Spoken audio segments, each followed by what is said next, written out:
오늘은 우리 에이스의 맹활약인데 기독교 교리에 두 기둥이 있어요. 기독교 교리의 두 기둥은 뭐냐면 십자가와 부활이에요. 십자가와 부활은 어느 것 하나 부정할 수도 불신할 수도 없습니다. 이건 기독교 신앙이 성립할 수 있는 두 가지 조건이에요. 그런데 이것에 못지않게 십자가와 부활의 교리에 못지않게 중요한 게 있습니다. 3대 기둥이라고 한다면 이제 2대 기둥은 십자가 부활이라고 하고 3대 기둥을 하나 만들어서 한다고 한다면 그 세 번째에 속하는 것은 뭐냐면 예수님의 승천이에요. 십자가 부활 승천은 기독교 교리의 3대 기둥입니다. 예수님은 십자가에 못 박혀 죽으셨고 부활하셨어요.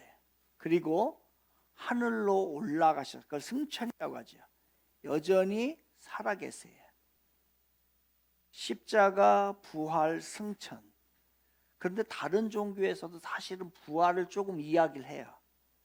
그런데 승천까지는 이야기를 안 합니다. 사람이 죽으면은 황천에 떠든다고 그래요. 이건 어떻게 보면 죽은 자가 다시 살아난 부활을 상징할 수도 있어요. 그렇지만 그 황천에 떠도는 것이 하늘에 승천했다라고 해서는 얘기하지 않아요.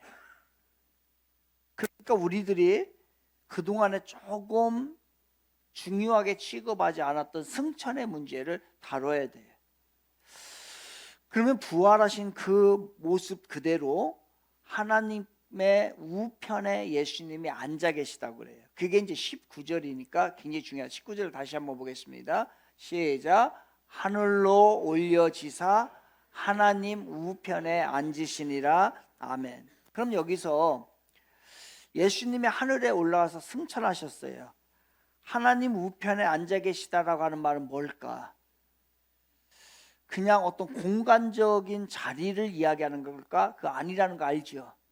그거 아니고 그분의 상징적인 의미를 얘기하는 거예요. 뭐냐면은 성부 하나님과의 나란히를 얘기하는 거예요. 그러니까 하나님과 동등한 권세, 능력, 위엄, 영광 등을 가지고 있다라고 하는 표현을 하나님 우편이라고 하는 거예요. 그러니까 나란히 수직 관계가 아니라 종속 관계가 아니라 주종의 관계가 아니라 나란히. 그래서 우리는 이걸 이제 삼위일체라고 얘기를 하는 거죠. 그러면 예수님은 본래 하나님의 아들이었어요. 그런데 낮고 천한 인간이 되어서 이 땅에 오셨어요. 그리고 나서 그것으로 죽음으로 끝난 것이 아니라 다시 하늘로 승천하셔서 하늘에 계셔요. 그럼 어떻게 표현할 수 있냐면 이렇게 설명할 수 있어요. 어떤 분이 우리나라 회사에 다닙니다. 회사를 다니는데 회사에서 파견을 시켰어요. 어디에다가? 저 아프리카에다가. 아프리카 가가지고서 3년만 일하다 오라라고 해서 파견을 보냈어요.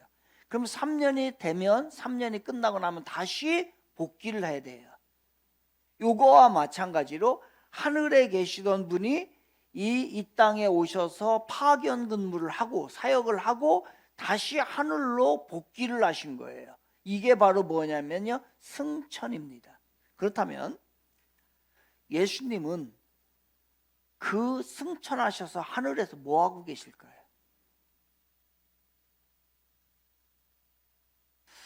그냥 그동안에 너무 애썼잖아. 이 땅에서 막 찔리고 뭐 이렇게 못에 박히고 하느라고 애써서 잠도 못 자고 먹지도 못하셨으니까 아마 휴식하고 있을까요? 이거를 이해하는 거는 그러면 나중에 우리가 천국 가면 뭐 할까요? 그럼 뭐 하고 싶어요? 그냥 먹고 놀고 싶죠. 그냥 거기 가면은 무의도식 하는 거예요. 그냥 백수처럼 가가지고서 그냥 막 놀고 그 다음에 즐기고 이런 것만 할까요? 푹 쉬는 걸까? 지금 그럼 예수님께서는 하늘나라에서 지금 승천하셔서 그냥 푹 쉬고 계실까요? 그건 다른 질문, 조금 더 어려운 질문을 여러분에게 할게. 그러면 예수님은 구약 시대에 뭐 하셨어요? 이건 이제 지금 얘기할 수 없어. 제가 시간이 없어가지고 이건 다음에 얘기할게요. 그러면 다시 한번 돌아갑니다. 그러면 지금 예수님은 하늘에서 무엇을 하고 계실까? 이것을 알면 우리들의 신앙이, 우리들의 삶이 조금 더 안정적으로 변하게 됩니다. 승천하셔서 아무 일도 하지 않고 휴식하고 계시고 있는 것이 아니라고 성경은 얘기해요. 그분은 그냥 왕자에 앉아 계셔서 진무를 보는 것처럼 그분은 무엇인가를 지금 맹활약하고 있는 거예요. 무의도식하며 아무것도 하지 않는 것이 아니에요. 그렇다면 우리도 나중에 천국에 가가지고서 그냥 먹고 노는 삶이 아닐 수 있어요. 그 얘기를 하는 게 아니에요. 그래서 시편 121편에 보면 하나님을 어떻게 표현하냐면 하나님은 졸지도 아니하시고 주무시지도 아니하신다는 거예요. 그러니까 예수님도 지금 마찬가지예요. 예수님께서도 하늘나라에서 주무시지도 않고 졸지도 아니하시고 뭘 하고 계실까요? 무엇인가를 우리의 시간으로 말하면 하루 종일 24시간 무언가를 하고 계셔요. 주무시지도 않으면서 맹활약을 하고 계시단 말이에요. 무엇이 타협을 하고 있다. 그렇다면 여러분 구체적으로 한번 보겠습니다. 예수님은 보혜사라고 했어요. 그리고 그 보혜사가 가시고 난 후에 또 다른 보혜사 성령을 보내준다고 했어요. 그러면은 예수님은 성령을 통해, 보혜사는 또 다른 보혜사를 통해 우리의 삶 가운데 어떤 일을 하고 계실까? 지금 승천하셔서 하늘나라에서 하나님 우편에서 뭘 하고 계실까? 세상은 참 악합니다. 악한 사람 많아요. 참 이 세상 나쁜 놈들 많아. 그리고 무서운 사건들이 너무너무 많아요. 그리고요, 악한 영들이, 이 사탄이 얼마나 집요하고 무서운지 몰라요. 우리 쉽게 볼 게 아닙니다. 이 세상. 우리가 이러한 세상에 나쁜 사람도 많고 진짜 막 사악한 사람도 많고 그리고 악한 영도 있고 우리가 막 알지도 못하는 뭐 이상한 일들도 벌어지고 이런 가운데에 우리가 하나님의 보호를 받지 않고 산다고 해보세요. 어떻게 될까? 그래서 예수님은 하늘나라에서 지금 맹활약하고 계신데 무슨 일을 하고 계시냐면 우리를 악한 자들로부터 보호해 주신다는 거예요. 우리 믿으면 아멘 합시다. 그 얘기는 데살로니가 후서 3장 3절에서 명확하게 얘기를 하고 있어요. 우리 같이 읽습니다. 시작. 주는 미쁘사 너희를 굳건하게 하시고 악한 자에게서 지키시리라. 아멘. 여러분 악한 것에 사로잡히면 한번 속게 되면 특히 악한 영, 사탄의 영이 한번 사로잡히면요 우리의 삶 망가져요. 우리의 자녀들 안 됩니다. 그래서 승천하신 예수님은 이 우주 전체를 다스리고 계신다. 이걸 뭐라고 하냐면요 통치하고 계신다는 거예요. 그러면 이 세상의 우주 만물을 다스리는 걸 통치라고 한다면 그 한 사람 한 사람, 개인 한 사람 한 사람을 다스리고 인도하는 것은 보호와 인도라고 얘기하는 거예요. 넓은 의미에서는 통치예요. 개인을 통치하는 것은 바로 보호와 인도하는 것입니다. 그래서 이 험한 세상을 살아갈 때에 온갖 위험으로부터 우리 주님이 지켜주셔야만이 우리가 온전하게 살 수 있습니다. 그 보호가 여러분에게 임하기를 바랍니다. 어디에 가야 할지, 무엇을 해야 할지 우리는 다 몰라. 이제 세상이 너무너무 복잡해졌어요. 무엇인가를 결정하는 것은 이제 너무너무 어려운 일이 됐어요. 그럴 때 누군가가 정확하게 인도해 준다면 얼마나 좋을까. 그게 바로 하늘에 계신 예수님께서 우리들의 삶을 인도해 주시는 거예요. 그 이야기를 로마서 8장 14절에서 얘기합니다. 같이 읽습니다. 시작. 무릇 하나님의 영으로 인도함을 받는 사람은 곧 하나님의 아들이라. 아멘. 하나님의 영으로 인도함을 받는다는 거예요. 하나님의 자녀라면 이제 그 또 다른 보혜사, 그 성령님이 우리 삶 가운데 작용을 하고 우리 마음 가운데 작용하고 우리의 삶을 인도하고 보호해 주시는 거예요. 큰 사건 하나 얘기할게요. 큰 사건 하나. 2018년도에 있었던 일이죠. 2018년 10월에 있었던 이야기인데요. 인도네시아에서 있었던 이야기입니다. 인도네시아는 세계에서 이슬람, 무슬림이 가장 강한 나라가 인도네시아예요. 1위입니다, 세상에. 그래서 여기에서 인도네시아에서 예수를 믿는다는 건 참으로 어려운 일이에요. 참으로 어려운 일.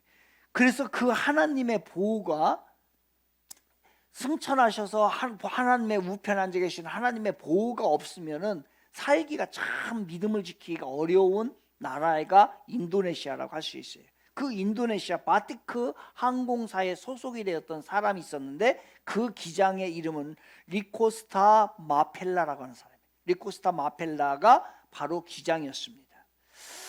이제 팔루시에 옛날에 이제 발생한 건데 어느 날 이제 팔루시 공항에서 이 기장이 이제 이륙을 하려고 합니다. 이륙을 하는 거는 정확한 시간이 있잖아요. 정확한 시간에 이륙을 해야 되고 관제탑과 모든 항공사 다 연결해서 이륙하세요. 이게 사인이 떨어져야 이륙을 하게 되는 거예요. 그런데 이 사람은 하나님을 믿는 사람이에요. 인도네시아에서 하나님을 믿는 사람인데 갑자기 순간적으로 가슴이 막 불안해 오는 거예요. 견딜 수 없이 불안. 이런 게 경험이 없었어요. 마음이 너무너무 불안해 엄습해 오는 거예요. 근데 더 이상한 거는 너무 마음이 불안하니까 하나님 앞에 기도한 거예요. 하나님, 내가 갑자기 왜 이렇게 마음이 불안하지요? 하나님 앞에 기도했어요. 그랬더니 세미한 성령의 음성, 보혜사의 음성이 들려요. 뭐라고 얘기하냐면 여기서 빨리 이륙해라, 떠나라라고 하는 마음이 들리는 거예요. 근데 아직 뭐냐면요, 또 여기에서 이륙을 하려고 하면 3분이라고 하는 시간이 남았어요. 그럼 정확하게 3분 후에 이륙을 해야 되는 게 맞지요. 그런데 그 음성이 들리니까 빨리, 하나님 앞에 기도했더니 빨리 이륙을 하라는 거예요. 그래서 관제탑에다가 연락을 합니다. 지금 이륙을 해야 되겠습니다. 뭐 이상한 뭔가가 지금 해야 될 것 같습니다 라고 하면서 했는데 진짜 관제탑에서 마침 허가를 해줬어요. 그래서 예정된 시간보다도 3분 앞서서 이륙을 하게 됩니다. 그런데 이륙을 하고 나서 3분 후에 그 관제탑이 무너졌고 지진과 쓰나미가 왔던 거예요.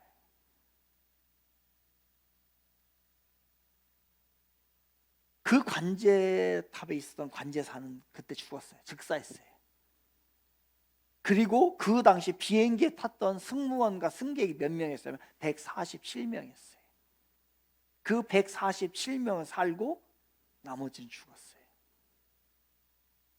그래서 이걸 어떻게 알았냐? 이제 이분이 리쿠스타 마펠라라고 하는 사람이 인도네시아 한인교회에서 간증을 했어요.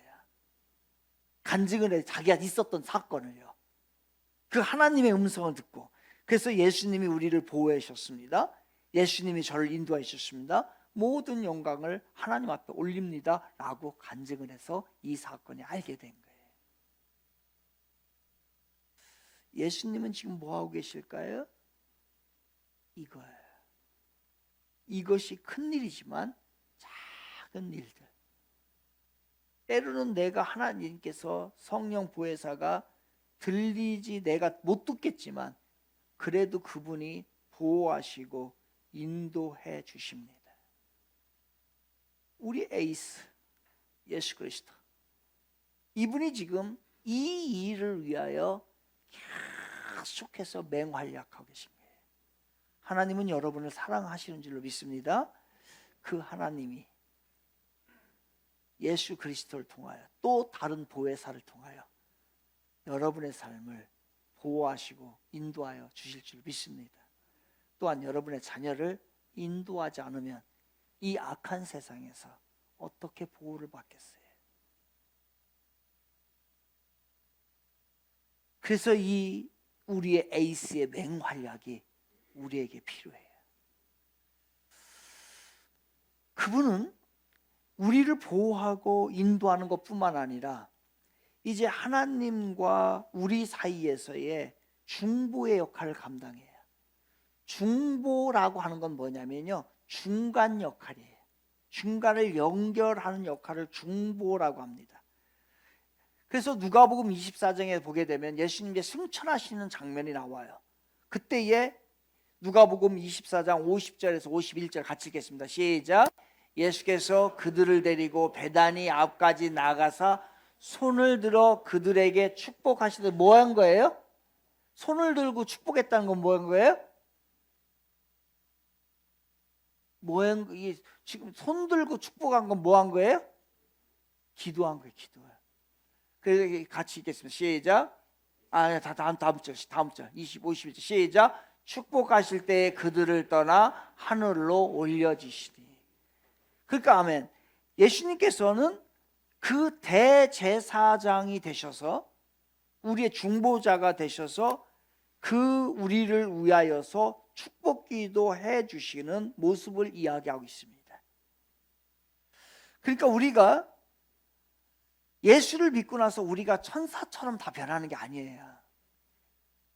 여전히 남아있는 어떠한 죄성, 그 욕심, 이것이 계속 우리에게 있습니다. 그래서 어떤 때는 저도요, 죄책감에 빠져요. 어떤 때는 정말로 내가 하나님께 나아가는 것이 괴면적일 때도 있어요. 부끄러울 때도 있어요. 어떤 때는요, 내가 구원을 받은 것이 확실한데 구원의 확신마저도 흔들릴 때가 있어요. 우리 모두 다 똑같습니다. 왜냐하면 여전히 우리 안에는 죄성과 욕심이 가득하기 때문에. 그러면 그때에 이제 사탄이 역사하는 거예요. 어떻게 하냐면은 문서를 가져와요. 문서를 딱 가져와 가지고서 네가 이런 죄를 졌지라고 얘기를 해요. 근데 여러분, 사탄이 가져오는 문서는 복사본입니다. 원본이 있어야 돼요. 이 원본은 예수님이 폐기시켰어요. 그런데 사탄은 교묘하게 그 폐기된 복사본을 가져와서 너 이거 죄 아직도 해결 안 됐지 얘기를 해요.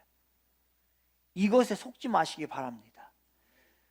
원본은 예수님이 모든 죄를 다 폐기했고요.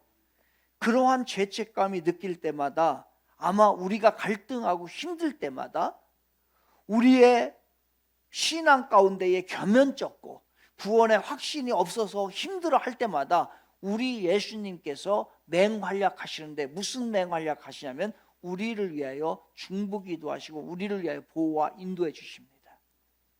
그때 예수님이 하나님 앞에 딱 내미는 거예요. 뭐를요? 원본은 폐기됐어요.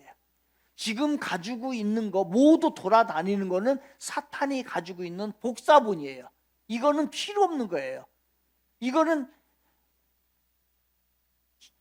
정식적으로 인정이 되지 않는 문서예요. 그때마다 예수님은 손을 딱 피시지 하나님 앞에. 그래서 아버지, 내가 저들을 위하여 이미 십자가에 못 박혀서 모든 문제를 해결하지 않으셨습니까? 그러니 모든 죄를 용서해 주시고 앞으로의 저들의 삶 가운데 주님께서 함께 하시는 평안과 축복을 내려 주시옵소서라고 예수님이 중보기도하는 거예요.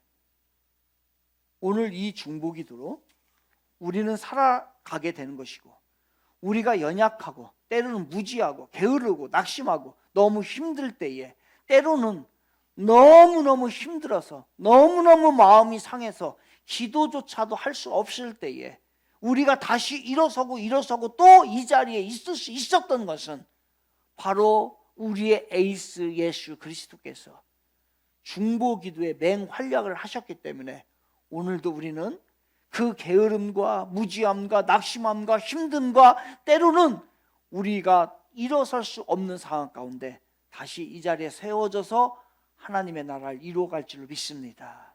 이게 바로 우리 에이스의, 우리 주님의 맹활약 때문에 그런 것이에요. 로마서 8장 34절을 볼까요? 로마서 8장 34절입니다. 같이 읽겠습니다. 시작. 우리를 위하여 간구하시는 자신이라. 아멘. 그러니까 그분은 우리를 위해서 간구한다는 거예요. 중보기도하고 계시다는 거예요. 근데 이거를 우리를 위하여 간구하신 이를 영어 성경 버전으로 봤어요. 그랬더니 뭐라고 되어 있냐면 interceding이라고. interceding. 그러니까 뭐냐면은 중보를 하는데 지금도 중보하고 있는 모습. 중보기도 했어? 중보기도 할 거야. 이 얘기가 아니에요. 지금 막 여러분을 위해서 중보기도 현재형으로 하고 돼 있어요. interceding for you, for us. 그러니까 우리를 위하여서 지금 막 중보기도 하고 계시다는 것을 이야기하고 있는 거예요. 바로 그렇기 때문에 오늘 우리가 좀 부족해도 주님의 그 맹활약으로 오늘도 우리는 다시 일어설 수 있는 것입니다. 우리 에이스 예수님께서는 바로 우리를 위하여 중보기도 하시고 또한 승리의 삶을 살 수 있도록 인도해 주시는 거예요. 여러분, 악한 것에 사로잡히면 우리 어렵습니다. 그러나 보혜사 성령님의 인도를 받으면 우리의 삶은 다시 회복될 수 있습니다. 사랑하는 여러분, 사랑하는 우리 청지의 성도 여러분, 이제 그렇다면 우리는 어떻게 살아야 할까요? 예수님을 절대적으로 신뢰해 보십시오. 그리고 예수님의 말씀에 순종하는 삶이 우리들의 삶이 되어야 됩니다. 그렇게 할 때 예수님의 그 맹활약을 생생하게 우리가 체험하면서 살 수 있습니다. 지금도 우리 예수님은 여러분을 위해서 지금 맹활약하고 계십니다. 하나의 이야기를 하고 마치겠습니다. 의학 잡지에 실렸던 내용입니다. 어떤 분이 43세에 죽었습니다. 43세에. 그런데 이 사람이 어렸을 때 5살 때의 그의 어머니가 그를 데리고 점술가에게 갔어요. 점술가에서 갔더니 점술가가 그 아이를 보고서 이렇게 얘기합니다. 이 아이는 43살 될 때 죽을 겁니다 라고 얘기했어요. 그런데 그 사람이 진짜 43살에 죽었어요. 점쟁이 용하죠. 용한 점쟁이입니다. 진짜로 정확하게 맞췄어요. 이 아이는 점술가가 그 이야기한 그 이야기를 듣고 그 후부터 불안의 그림자가 그의 인생 가운데 나타나게 됩니다. 5살이 지나 10살이 지나 20살이 지나면 이제 나는 43살에 죽을 거야. 하루하루 가까이 오니까 이 사람은 더 마음이 불안해졌어요. 그런데 더 중요한 거는, 더 문제가 되는 것은 이 사람이 내세에 대한 확신이 없었다는 거예요. 그러니까 내가 천국에 간다고 하는 확신도 없지요. 이제 하루하루 43살 되는 그 나이에 가까이 오게 되죠. 그러니까 이 사람의 마음이 어떻겠어요?